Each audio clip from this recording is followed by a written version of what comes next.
Hello there guys, Daniel Childs back here again. It's Monday and we're going to be doing an added time today answering the questions you submitted. Got some really good ones today, a variety of Chelsea topics to get stuck into and give you my extensive thoughts on. So we're going to be diving into that, and not long now until we start to see some Chelsea players returning to Cobham. Actually, based on the fact we don't have that many at the Euros currently, obviously Mudrik's there, Cole Palmer, Conor Gallagher, Marco Correa, Petrovic is there as well.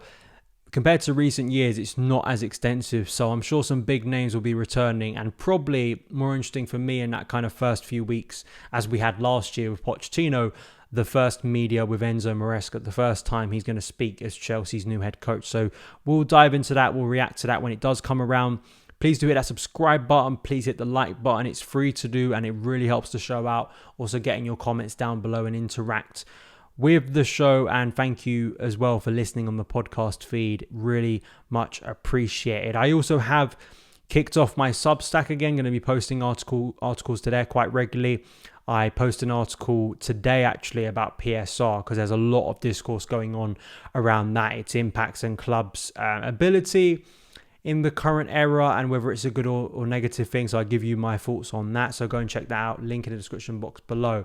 But let's start now, after all the cheap plugs, with the questions. And a brilliant username to start, Nkunku's Blue Balloon. Hopefully we see a lot more of that at the Bridge next season. What do most fans think of the new ownership? I see a lot of hate and a lot of agreement of their ideas at the same time.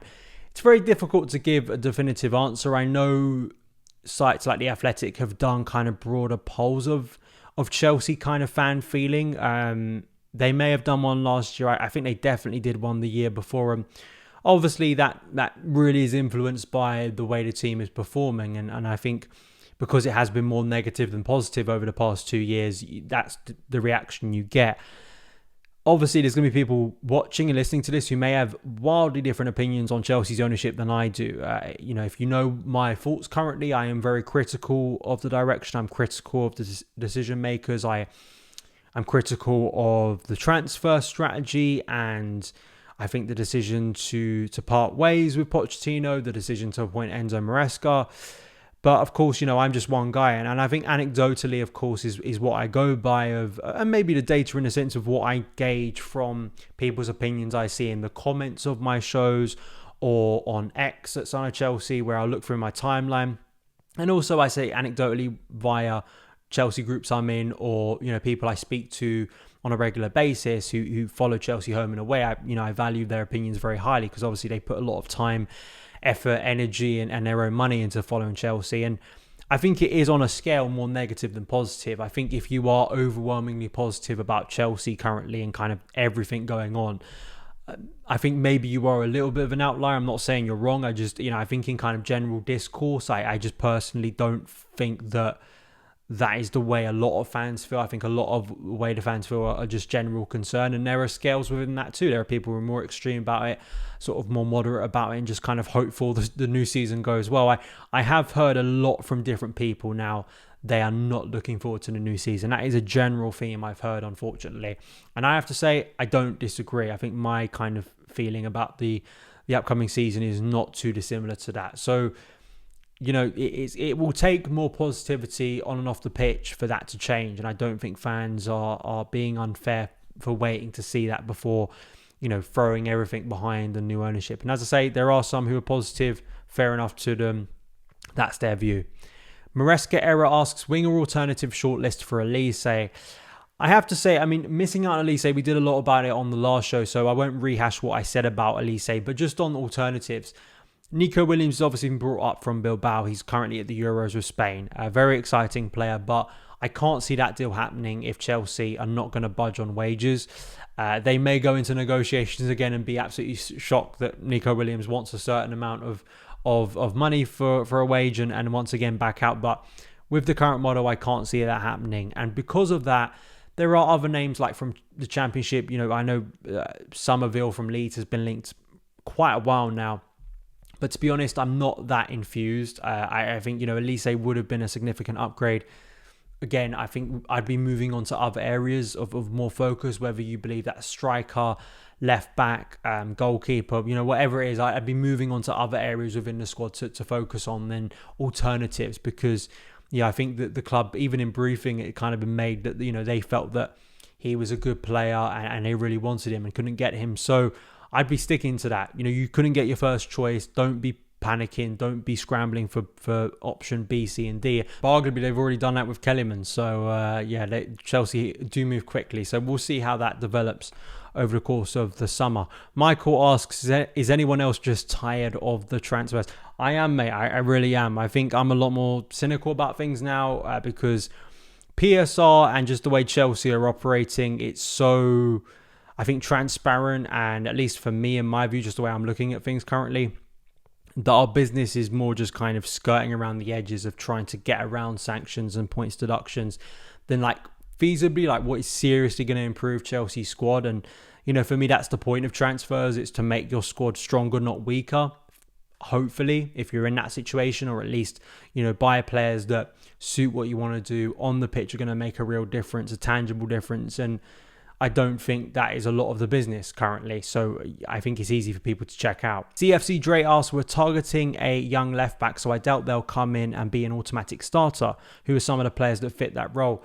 I will put it up in the cards again if you haven't seen it. Back in January, I did a list of, and we looked at some players extensively. A couple of names that I feel would be good additions in that aspect. And I was being realistic. I wasn't picking first choice players that are going to cost Chelsea 70 million.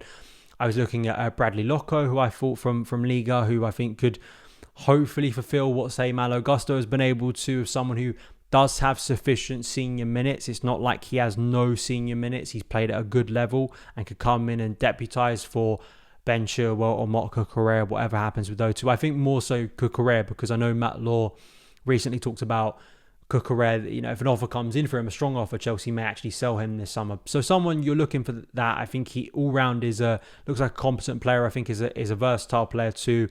And maybe could feel what Maresca wants. I think the other one that is exciting to me, but maybe not for Maresca, is Leif Davis from Ipswich. I really like the look of him as a player. Very productive in the Championship last year, especially from set pieces. I mean, really dangerous, consistently good delivery. And again, a player who has played a lot of senior football at this point. So it's not a case of buying someone who has barely any senior minutes at a good level or a decent level that, you have no idea, no gauge on how they fare in senior football. That, again, it goes back to what Chelsea keep doing in the transfer market. We sign players who don't have a lot of senior minutes and it takes them a longer time probably to develop and get used to senior football. So it's balancing out with what financially the club are going to do, the type of player they try and target, and balancing that out with players that I think would actually improve our options. So those are some of the names that I'd be looking at this summer. Nana asks, is CFC turning into a selling club? Maybe, in terms of, PSR is giving the club a quite an easy excuse for that. I think you become more of a selling club when you aren't obviously near the top of the food chain. And this is when, the conversation about where Chelsea's objectives, where their strategy lies for the long term and where they will be if they don't win trophies and don't get Champions League football soon, is they will be put in that position financially where they're going to have to start selling players they don't want to. I think the way they see it currently is, even though I think this is stupid because I don't want to be selling these players, I think they look at the likes of Connor and Trevor as players. It's okay to sell those players, even though, as I say, I don't think that's the good idea. And maybe others within the squad too, like Ian Matson, who they've just sold off. But then, if you aren't winning, if you aren't competing, if you aren't offering them a competitive wage, like the top players like Cole Palmer, those players will look elsewhere sooner rather than later if they continue to perform at a very high level. So I wouldn't say we're there yet, but if Chelsea, as I say, are not at the top level and they're not competing with the best clubs and they're not offering top players a reason to stick around, then you're gonna face that, especially in the current financial market. And it's just a reality. Even without the financial side of it, players want to get better. They want to improve. And if they're really good players and they feel that their career is stagnating at your club, I think a decision will be made sooner rather than later. That Chelsea pod, great Chelsea pod. Please go and check it out, and constant guests on that show. We've got 3 questions here to get through. So, number 1, Mudryk or Werner? Prefer not to speak. Number 2, was seeing Taylor Swift at Wembley Stadium your best experience at that stadium since Chelsea won the FA Cup final there in 2018? Yeah, but unfortunately I wasn't there in 2018 for that final. I wasn't. I was watching from home, unfortunately. So the last time I've seen Chelsea win at Wembley, I think actually was the semi-final Southampton. It was before that Man United final, but in a final, I have to go back on the men's side because I actually was there for the Chelsea women beating Man United last year. Sam Kerr goal, that was a lovely day. But on the men's side, I think I have to go back to 2015 when JT and Costa scored against Spurs. Like, that's how long ago it was. So, yeah, it absolutely was a better experience. There's so much about Wembley I don't like. But actually, when you're there for a non-football event, and even I've been to some football events that are not men's Chelsea football, I seem to enjoy it a lot more. So it absolutely was a much nicer experience. And lastly, since we lost out on Olise, would you rather persist with what we have than signing another winger? I kind of mentioned this earlier, but yeah, I think just on what we have, I mean, Amari Hutchinson, if he sticks around, I know that they might be looking to sell him, but obviously Noni Madueke, another season of potential development for him. There's obviously the option to bring in and return other players. And we'll see how Esteval does next year. Obviously a very, very young player. I know there's again been hype after his signing was confirmed, but we have a lot of options in that area already. And I think that it's actually quite exciting to see over pre-season some new names, some fresh faces be given an opportunity rather than going out there and spending, because Olise would have been the definite number one target. So I think it's going to be quite exciting if we don't sign, which is always a big if with Chelsea because we like spending. I am not spending maybe on the best players, but just like going out there and being active in the market, how that will fare over the next season. And finally, Amit asks, when it comes to stockpiling players, why do you think people completely forget about the owners not just signing players for Chelsea, but also for all the other clubs that will be under the Blue Co umbrella? It's not, I think the thing is, right, is that I'm just, maybe you think I'm dodging the question here, but I do think it's kind of giving an answer of why people maybe don't factor this in. It's because I don't think Multi Club does much for fans. I don't think it does much to satisfy and really improve what my experience as a fan of Chelsea is like. And all it's kind of done is annoy Strasbourg fans, which isn't a nice thing.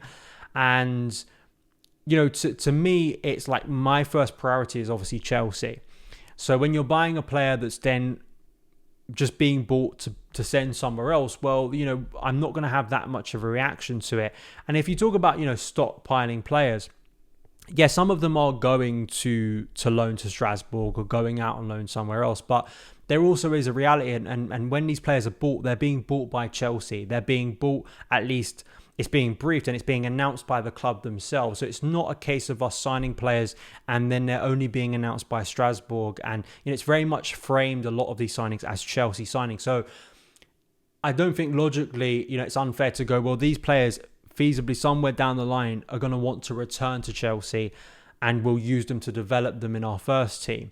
So again, that's why I think people talk about stockpiling, and the idea of just sending these players to Blue Co teams, I don't think really factors that much in for people, because it doesn't really solve the questions that people have currently about Chelsea's first team. Because and I don't think people aren't being unfair here. That's, for a Chelsea fan, that is always going to be their big priority and why they're going to be more focused on that. So, and the multi-club model, I kind of roll my eyes. I don't think it's great. I don't think it makes Chelsea a better club.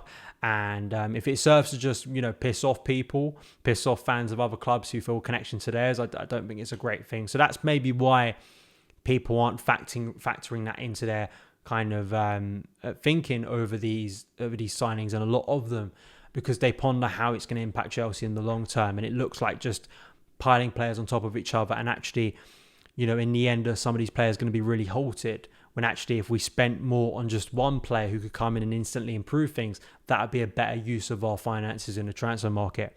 So that is it for today's edition of Added Time. Thank you again for submitting your questions. Hope you enjoyed watching, listening. Follow me across socials at SonOfChelsea, and I will see you again very soon. All the best.